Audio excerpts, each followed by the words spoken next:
Doing good. How's it going? Good, good, good. Thank you for doing this podcast, and thank you for being the guiding light over the years to me.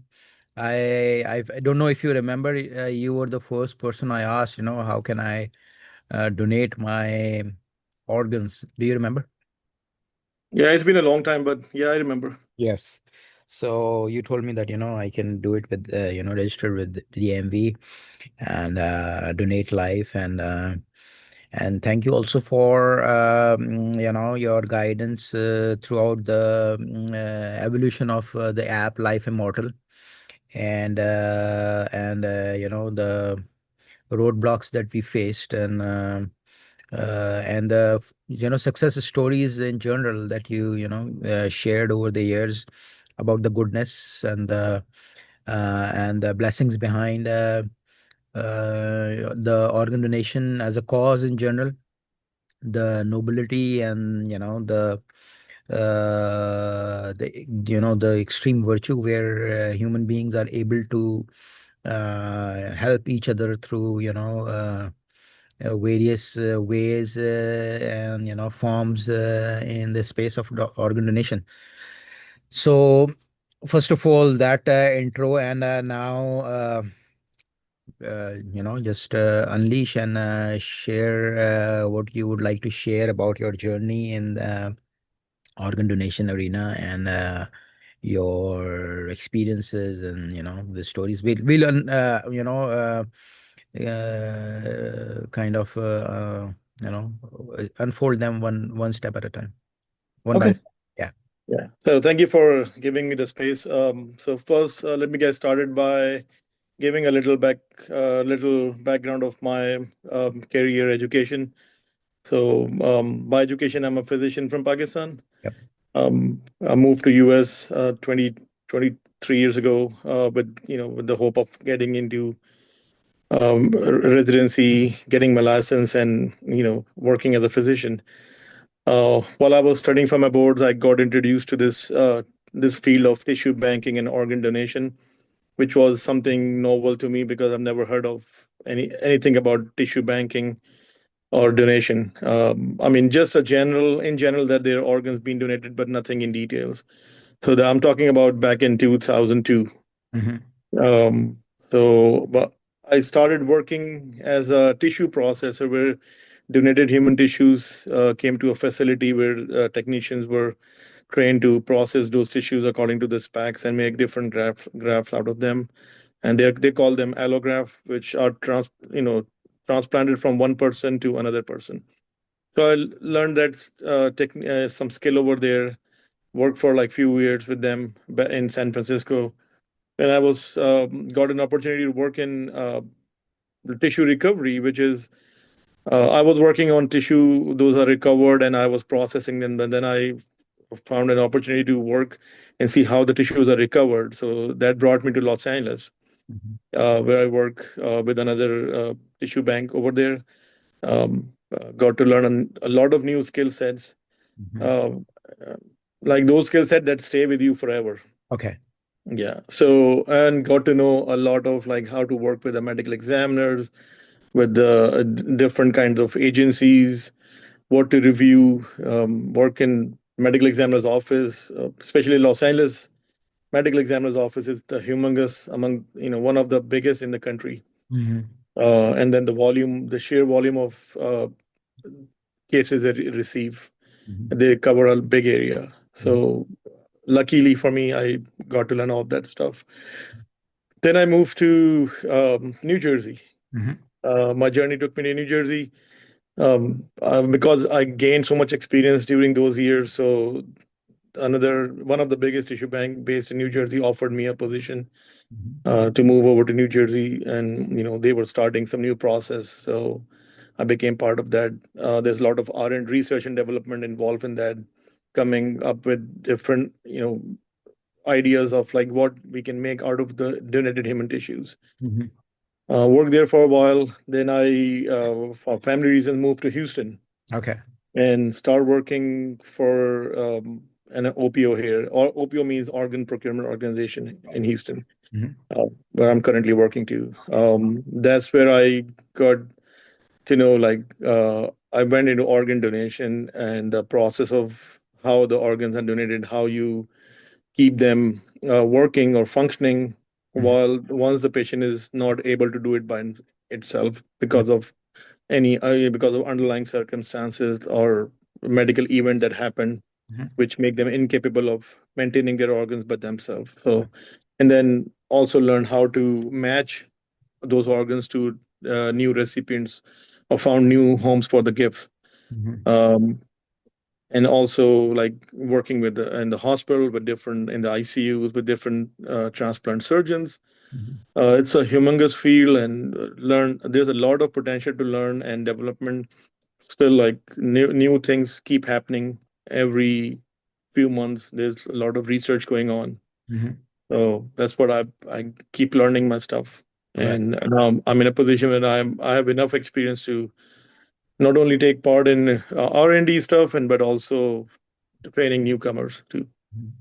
So that's what my background is. Right. So, in fact, New Jersey is very important in this timeline because I think that's when, I took your advice for organ donation.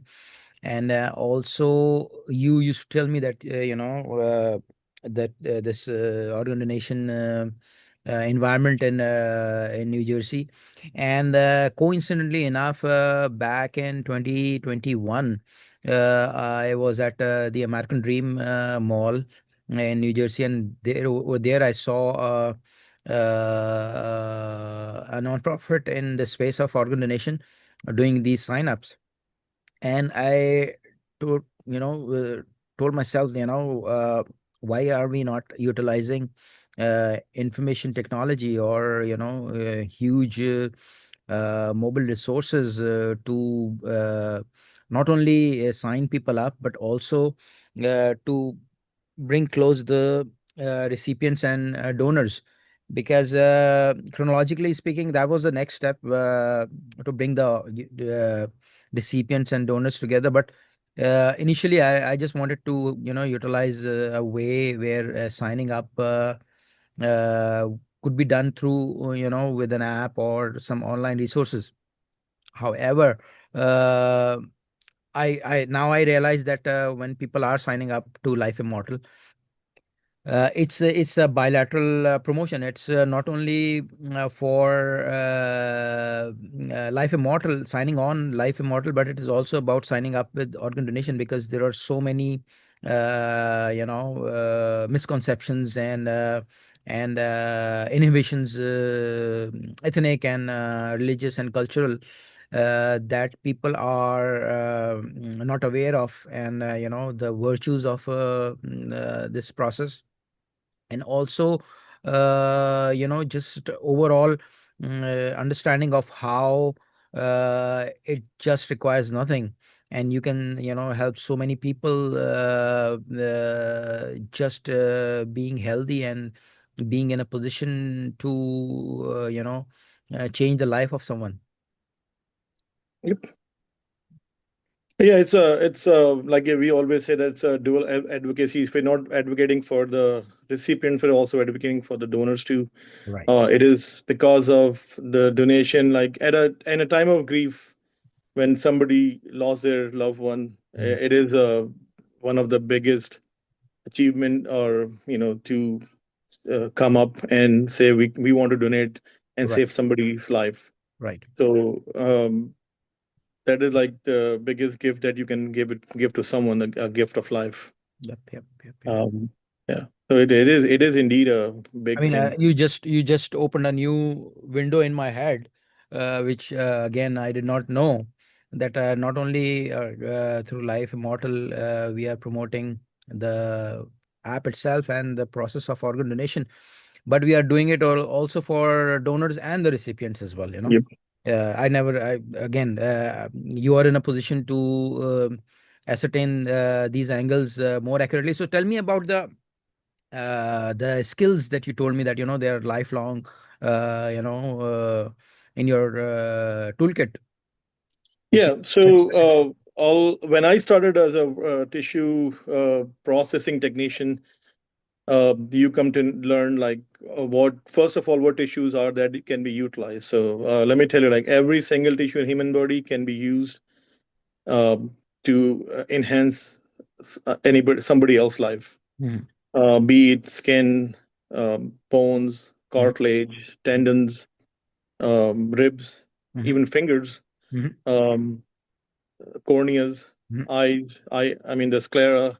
mhm, They can everything. Heart valve, mhm, the veins. mhm, They can be used, and they can not only enhance somebody's life, but they can also help them in reducing the financial burden. Like let's say somebody's need a bypass. mhm, Now the process in involve we used to involve, and still sometimes happens nowadays too, that the doctors strip the patient's veins from the legs, and then they reverse those veins and use them as a conduit to bypass the heart and the coronary arteries. So if instead of doing that like let's say the bypass surgery is 2 hours long, not stripping, and so that includes another hour or 2 hours to the surgical process, mhm, of course, like which incur more expenses. mhm, But now, if we are providing them a pre-made graft from a donated human veins, mhm, all the surgeons have to do is take those out. Those are frozen. Take them out, thaw them, and put them into the replace the diseased coronary arteries. That reduce a lot of time. mhm, That give them, like reduced time means like reduced time in the OR. It means less time for the surgeons. They can do more surgeries. mhm. They don't have to spend like 6 hours on one patient. Right. Now it could be done in like 3 hours. So that 3 hours that saved can be used to do another surgery. Mhm, Not only that, financially wise, the less expense for the insurance companies and less expense incurred to the patient. So that helps. See, it's like a domino effect. Everybody is helping each other. right. So that's one. So the skill that I learned how to do these, Mhm, how to recover the process and make grafts out of valve from mhm, the donated hearts. mhm, Of course, you need some background. So by virtue of my education, I do have surgical background mhm, that helps me. mhm, But they always like training is always there. We always train people and we test them before we put them by themselves. mhm. That's So that, that's that's great. one thing that I learned. Then I move into the when I start doing tissue recovery. That was like it's like a surgical. Basically, it's like surgery where you recover tissues aseptically, so you don't compromise the sterility of the tissues, Mhm, and then you wrap them and send them, and then those involve like highly skilled. It's not everybody can do it. You need to have a lot of training and patience, and need to know what you're doing. You need to know the anatomy, mhm, where you need to know where the tissue is and what can be done with those tissues and what needs to be cut and where to cut. mhm. So, and that skill set, like when I said earlier, these are the skill set that stays with you forever. Yes. So, I did tissue recovery back in 2004 in Los Angeles. Then, for almost like next 10 years, I st- I went back in tissue processing. I didn't do any tissue recovery. When I moved to this Houston, I started doing recovery. It took me only like one or two cases for everything to come back and Oh, great. recall. Okay. So because I had the skill set in my back in my mind, Mhm. in my back of my hand, I have that skill set, so that helps me. So Right. instead of my trainers training me for like a month, it Mhm. took them only like a week, and I was on my own. Right. So, and I tell people that the newcomers or like young people I met, when they ask me what I do, and so I always tell them like this is a skill set that stays for you with you forever. Mhm, You do it or you don't do it, mhm. but just learn it. Right. And tissue recoveries happen all across the country. So Right. and I'm an example. I live all over the country. Right. So you can go to Alaska and you Coast, can West get a Coast, job. South. You Yeah. can, Yeah. yeah, Yeah. you can go East Coast, West Coast, South Coast, North, and Yeah. you'll find a job. Right. So it's a job security as well. Right. Yeah. So, And there's only limited, I mean, not a lot of people are doing this. So you are one of the, like a very limited number of people who know that skill. So that's another plus that you have, that this is something not everybody can do. Right. You are like a special person who knows that skill Right. set. Right. Yeah. So, so it is like it I think it's your personal proficiency, or do you have to go through renewal, or you have to stay in practice, because it's not like an easy feat, to take out veins and keep them get them ready to be donated somewhere else. Yeah. So it is a learned skill. So and it takes a while to learn it. Right. Once you learn it, it remains with you. Right. That is my bottom line point is like this is a skill set that you cannot unlearn. Right. Yeah, of course. All these surgical procedures, they're all like hands-on procedures. So Right. the more you do it, your skills have become more toned up and more proficient. Right. But yeah, you have to keep doing it. But like again, I did tissue recoveries 10 years, and then I have a gap for 10 years. Mhm. And after that gap, I came back, and it took me only like a couple of cases Okay. to recall everything. Okay. So that's what I'm saying. Like it is a very special skill set. A very niche skill set. Yeah. Yeah. That's Yeah. nice. And of course, you need to have a strive to learn new Yes, things. exactly. First of Yeah. all, yeah. That's my point. Yeah. Yeah. Secondly, if you have some medical background, like let's say I'm a foreign physician or somebody who came with like EMS or EMT or nursing background, it is easier for them to learn faster Hmm. and quicker Hmm. than somebody who haven't done anything, and Right. you have to tell them everything from scratch. So that takes a while, but again, it again come back to how willing you are to Yes, learn the exactly. skill. Exactly. Your personal interest and how much you care about that thing, because like I said, it is a practice. It's like a very fine thing. A very It requires Mm, a lot of accuracy, and unless you are I mean there could be a refresher course or a practice or a renewal license sort of a thing, but as long as you are driven to help humanity, and you are emotionally committed to make things happen, then it comes back very fast. yeah. So tell me, you just mentioned in emergency, but very, I mean, not many people, because there are misconceptions and lack of awareness of organ donation in general. So tell me a little, I'll shed a little bit light on the fact that it's not only in emergency, there are living donations as well. Yeah, they're living donations to people.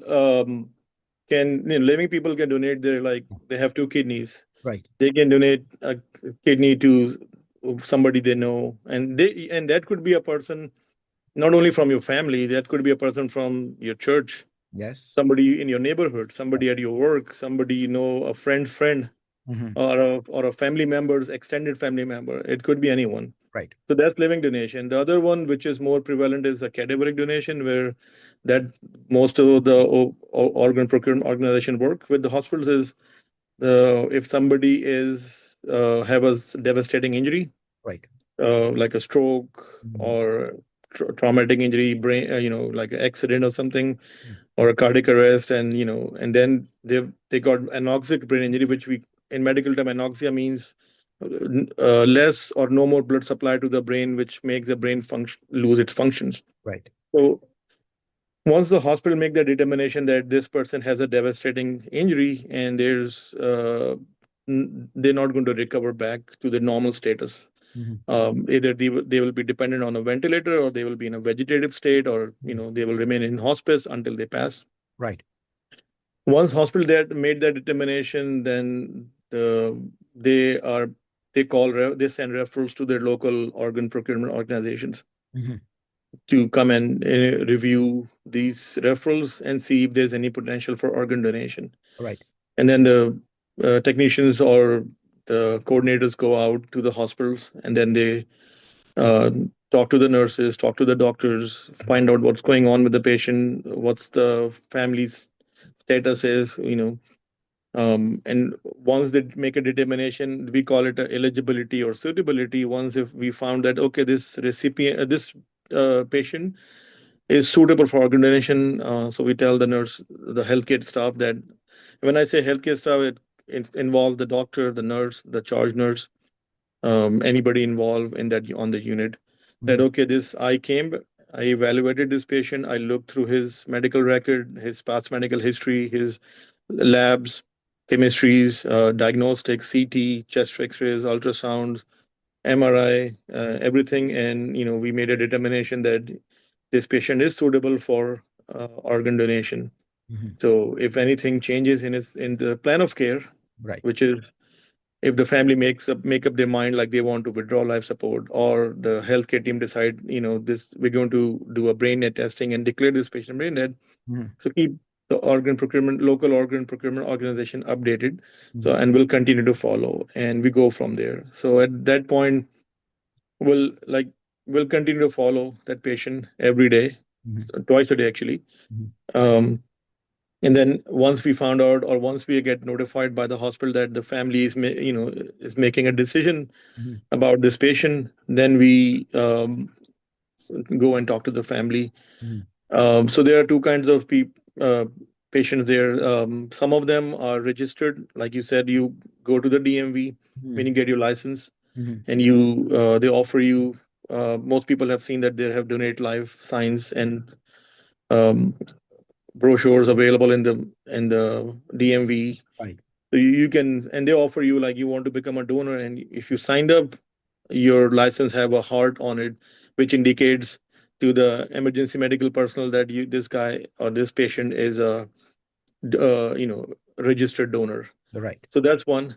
And when I say registered donor, once you get registered, Hmm. that is like your official will. Hmm. Yes. Nobody can revoke it other than you. Hmm. Not even your significant other, not even your kid, your Right. children, your parents, siblings. They cannot revoke it because you are the one who made uh, um, informed Right. decision about I Yeah. want to be an organ donor. Right. The other kinds are they have people have not chosen to be a donor, and then when the family makes a end of life decision, Hmm. we tell them like, okay, part of the end of life is like we can extubate take the tube out or Hmm. withdraw the life support Hmm. and let the patient pass on his own. Right.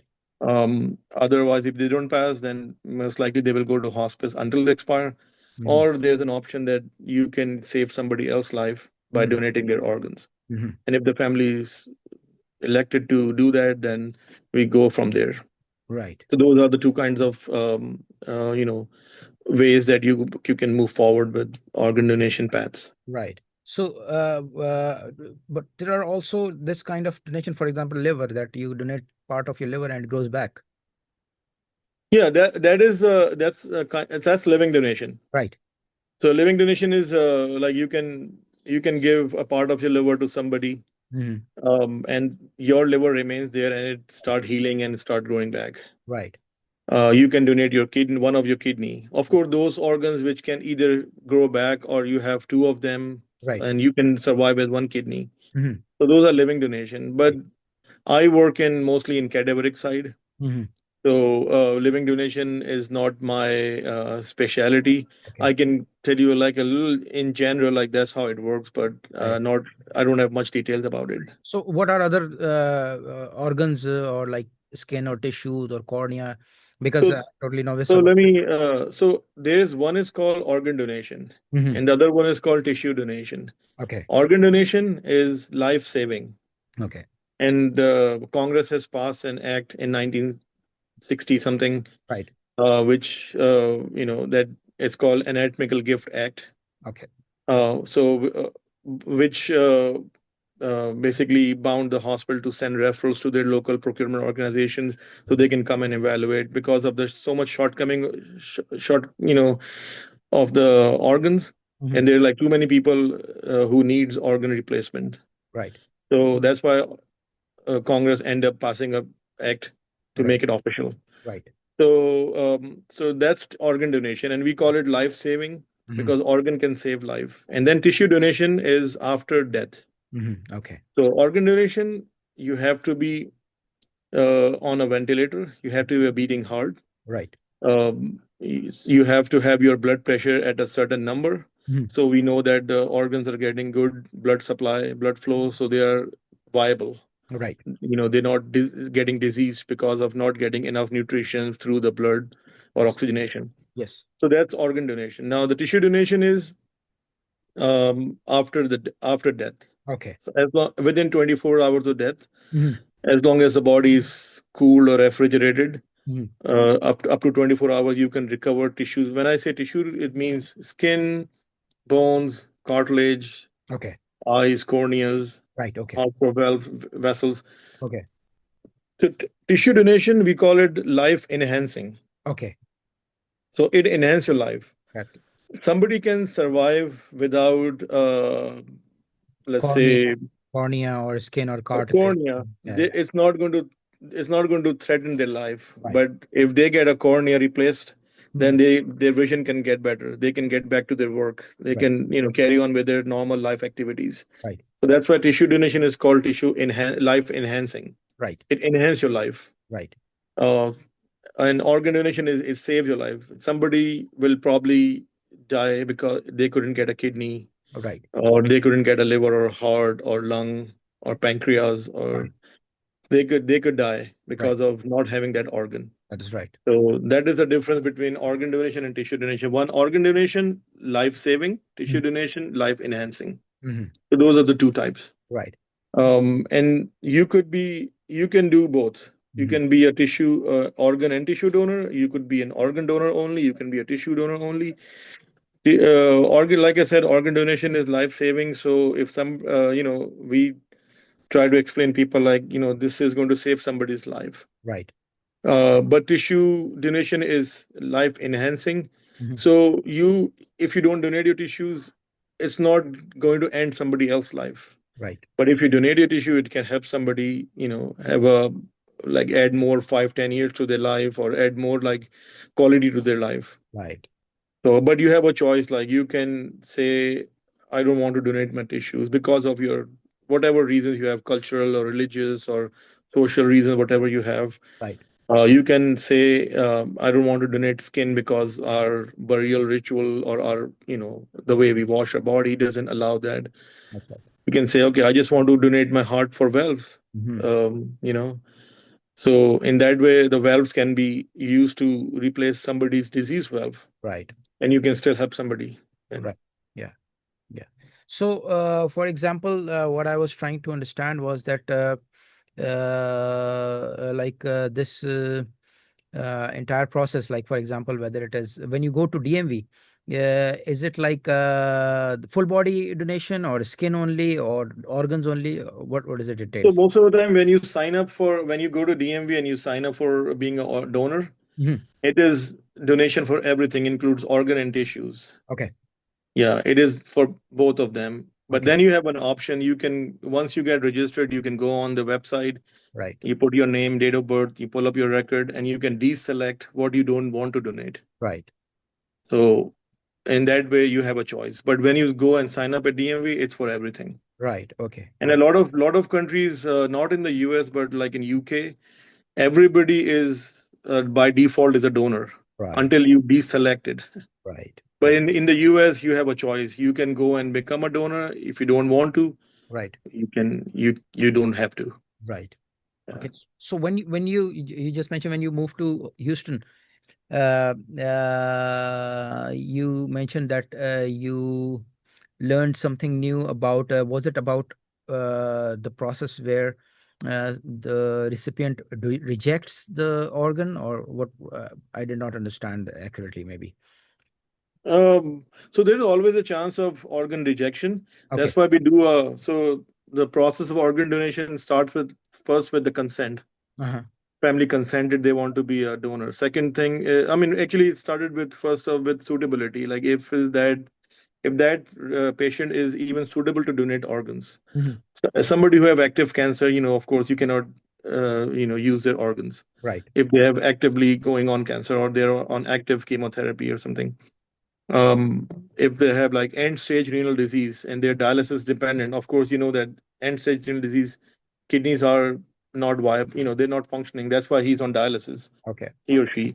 So, or have end stage liver disease, Mhm. and the liver is not functioning. That's why they Right. have so much jaundice. That's why they're diseased. That is right. So of course, so suitability is very important to Yes. begin with. Yes. After suitability, uh, uh, second thing is to do consent. The family consented. Let's say somebody is not registered. We approach the family, tell them like this is part of the end of life Mhm. care, and if they decided, okay, we want to donate, then we will do a whole like a long like a lot of paperwork with them, Mhm. which include like we'll explain them everything. Mhm. And then so the bottom line is like we have to be very upfront with them, like what we are doing, what we're going to do, Mhm. and what the expectation should be. Mhm. So and then once the consent is so we put everything in front of the family, and then they will make a decision. Okay, they want to do it or they don't want to do it. If they say they want to do it, we will move forward. If they say like we don't want to do it, that's the end of day for us. Mhm. We close that referral. Family decline. We don't push them for like what the reason is. Like they could, it could be any reason, religious reason, Right. cultural reasons, social reasons. It could be anything. Right. Let's say if there's so the next step is like consent. Once we get consent, then the coordinators come in and they review the whole chart, evaluate. Mhm. And then we draw some blood that we send to our labs too, so they can run Mhm. some blood testing Mhm. for any infectious diseases. We do like COVID testing. We do type like blood group. Mhm. So we need to know like what kind of blood group that patient has. Mhm. Those are very important thing. We do some antigen matching testing on the blood. Mhm. So there's a lot of blood work. Then we do some diagnostics to make sure like we have like let's say echo to see how the heart is working, Right. CT scans to Mhm. see how the liver, kidney, lungs, how they look on Right. this, Right. in detail. Mhm. And then once we have everything ready, Mhm. then we have like all our workup done. We Mhm. got the blood work done. We got the diagnostics done. Mhm.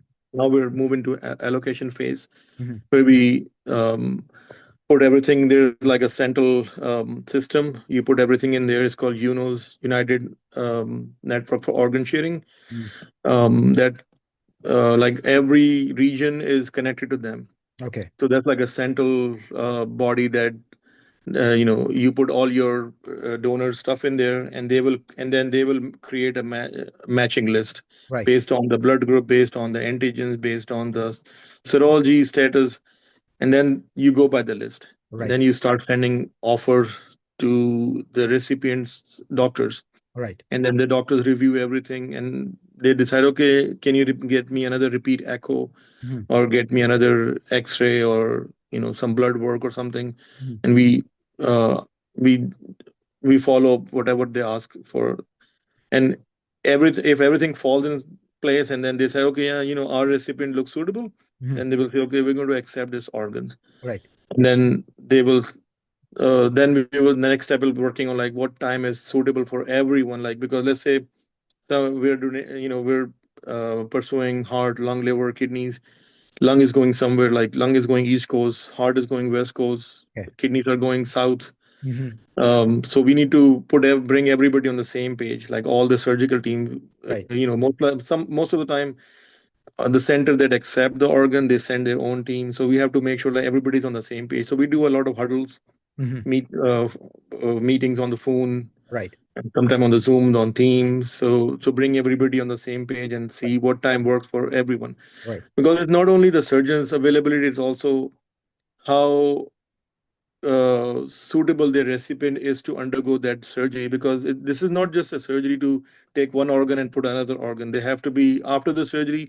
There's a long path. They have Yes. to be under immunosuppression so the body can accept the organ as its own.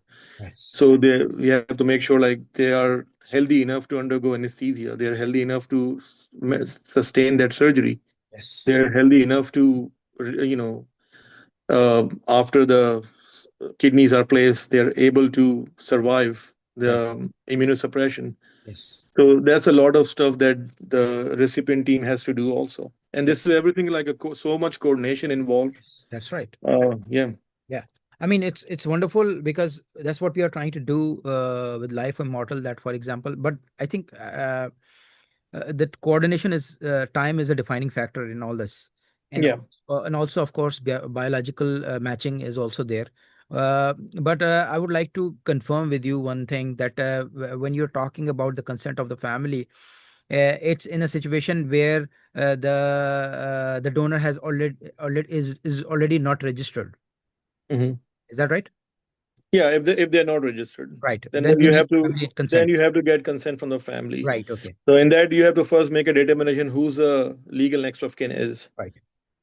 So there's a like there's a list Hmm. of a hierarchy Hmm. who has the first right to make decisions. Of course, like if the patient is married, the spouse has the first priority. If Right. there's no spouse, then the children, adult children. If not, then the adult parents, Right. and then siblings. So there's a hierarchy. Right. So first you have to make a determination who's the legal next of kin is, and then you have to talk to them. Like legal next of kin is not in favor of doing it. Right.